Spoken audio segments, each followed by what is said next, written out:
तो south Africa से मिली उस एक करारी हार के बाद करोड़ों भारतीय क्रिकेट फैंस के मन में बस एक ही सवाल है। उम्मीदें एक बहुत ही पतले धागे से लटक रही हैं। चलिए इस पूरी उलझन को परत दर परत समझने की कोशिश करते हैं। सोशल मीडिया पर ये लाइन आजकल खूब चल रही है और जानते हैं इसमें एक कड़वी सच्चाई भी छिपी है। इसका सीधा सा मतलब ये है कि अब टीम इंडिया की किस्मत पूरी तरह से उसके अपने हाथ में नहीं है। अब हमें दूसरी टीमों के नतीजों पर निर्भर रहना पड़ रहा है। मतलब अब ये दुआ करनी पड़ रही है कि कोई टीम जीते और कोई हारे, ठीक वैसे ही जैसे एक जमाने में पाकिस्तानी टीम के लिए कहा जाता था। है ना एक अजीब इत्तेफाक। तो फिर सबसे बड़ा सवाल, सबसे जरूरी सवाल यही है, क्या वर्ल्ड कप का सफर यहीं खत्म हो गया या अभी भी कोई रास्ता बाकी है? तो इसका सीधा और सपाट जवाब है नहीं। जी हाँ, टीम इंडिया अभी टूर्नामेंट से बाहर नहीं हुई है, लेकिन आगे का रास्ता कांटों से भरा है। इतना मुश्किल कि कुछ रिपोर्ट्स के मुताबिक हमारे बाहर होने की संभावना 50 से 60% तक बताई जा रही है। तो सवाल ये है कि आखिर हम इस नाजुक मोड़ पर पहुंचे कैसे? इस कहानी की शुरुआत हुई एक ऐसी हार से जिसने सब कुछ बदल के रख दिया। सुपर 8 स्टेज का पहला ही मैच और साउथ अफ्रीका ने भारत को 1-2 रन से नहीं बल्कि 76 रनों के एक बहुत बड़े अंतर से हरा दिया। बस इस एक हार ने सारे समीकरण बिगाड़ दिए और भारत की सेमीफाइनल की उम्मीदों पर एक तरह से पानी फेर दिया। अब जरा इस टेबल पर नजर डालिए, पूरी कहानी खुद ब खुद साफ हो जाएगी। साउथ अफ्रीका एक जीत के साथ टॉप पर 2 पॉइंट्स और एक जबरदस्त नेट रन रेट, और भारत एक हार 0 पॉइंट्स और एक बहुत ही खराब नेट रन रेट के साथ सबसे नीचे। अब ये नेट रन रेट, इसे आप फुटबॉल के गोल डिफरेंस जैसा समझ सकते हैं। मतलब ये बताता है कि कोई टीम कितनी बुरी तरह हारी या कितनी शानदार तरीके से जीती है। ये नंबर देखिए, +3.8, ये है साउथ अफ्रीका का नेट रन रेट। ये आंकड़ा खुद बता रहा है कि उनकी जीत कितनी कितनी बड़ी और एक तरफा थी। और अब ये है भारत का नेट रन रेट, -3.8। देख रहे हैं आप, जमीन आसमान का फर्क। यही वो एक आंकड़ा है जो इस वक्त हमारी सबसे बड़ी मुसीबत है, जिसने हमें इस रेस में बहुत पीछे छोड़ दिया है। तो सवाल ये है कि इन डरावने आंकड़ों के बावजूद क्या भारत के लिए इस दौड़ में बने रहने का अब भी कोई रास्ता है?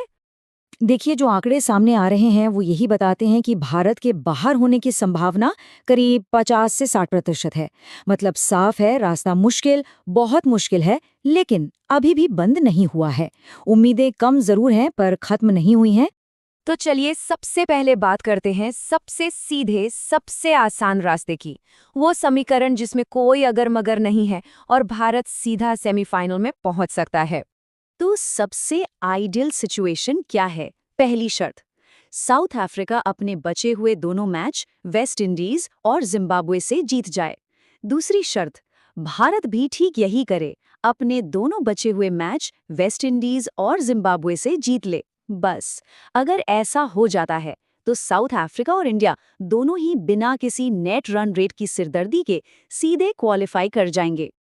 लेकिन हम सब जानते हैं कि क्रिकेट में सीधी साधी कहानियां बहुत कम होती हैं। अगर इस सीधे रास्ते में एक भी पेच आ गया, मान लीजिए साउथ अफ्रीका अपना एक भी मैच हार गई, तो फिर पूरा खेल किस्मत पर आ जाएगा, या जैसा आजकल कहा जा रहा है, कुदरत के निजाम पर। कुदरत का निजाम, ये शब्द आजकल बहुत सुनने में आ रहा है। इसका मतलब है प्रकृति का कानून, या कह लीजिए भाग्य का खेल। क्रिकेट की भाषा में इसका मतलब तब होता है जब एक टीम का भविष्य खुद उसके हाथ में ना होकर दूसरे मैचों के नतीजों पर टिक जाए।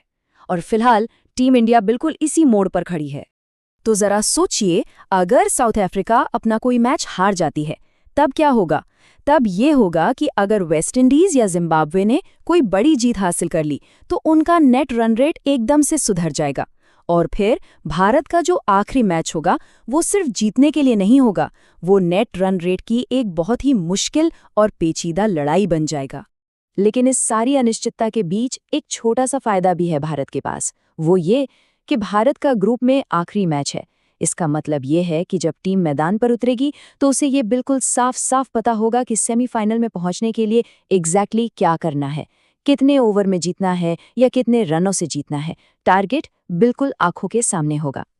लेकिन दूसरों पर निर्भर रहने से पहले भारत को अपना काम तो खुद करना ही होगा। तो टीम इंडिया का फाइनल मिशन क्या है? कुछ बातें बिल्कुल साफ हैं, जिन्हें हम नॉन नेगोशिएबल कह सकते हैं, मतलब इन पर कोई समझौता नहीं हो सकता। नंबर 1, बचे हुए दोनों मैच हर हाल में जीतने हैं। नंबर 2, सिर्फ जीतना नहीं है, बड़ी जीत हासिल करनी है ताकि वो -3.8 का नेट रन रेट ठीक हो सके। नंबर 3, हमारे टॉप बैट्समैन अभिषेक, तिलक, सूर्यकुमार, इन्हें फॉर्म में लौटना ही होगा। और आखिर में नंबर 4, किसी भी टीम को हल्के में लेने की गलती बिल्कुल नहीं करनी है। एक सोर्स की ये चेतावनी बिल्कुल सही है। T20 फॉर्मेट में वेस्टइंडीज पर कभी शक मत करना, वो आपको तबाह कर सकते हैं। और बात सिर्फ वेस्टइंडीज की नहीं है, हमें ये भी नहीं भूलना चाहिए कि जिम्बाब्वे ने इंग्लैंड और ऑस्ट्रेलिया जैसी बड़ी बड़ी टीमों को हराया हुआ है। तो ये दोनों ही मैच बिल्कुल भी आसान नहीं होने वाले। तो अंत में सवाल बस यही है, क्या भारतीय टीम का हुनर और उसकी काबिलियत उसे इस मुश्किल से बाहर निकाल पाएगी, या फिर सब कुछ आकर उसी कुदरत के निजाम पर टिक जाएगा? खैर, इसका जवाब तो अब आने वाला वक्त ही देगा।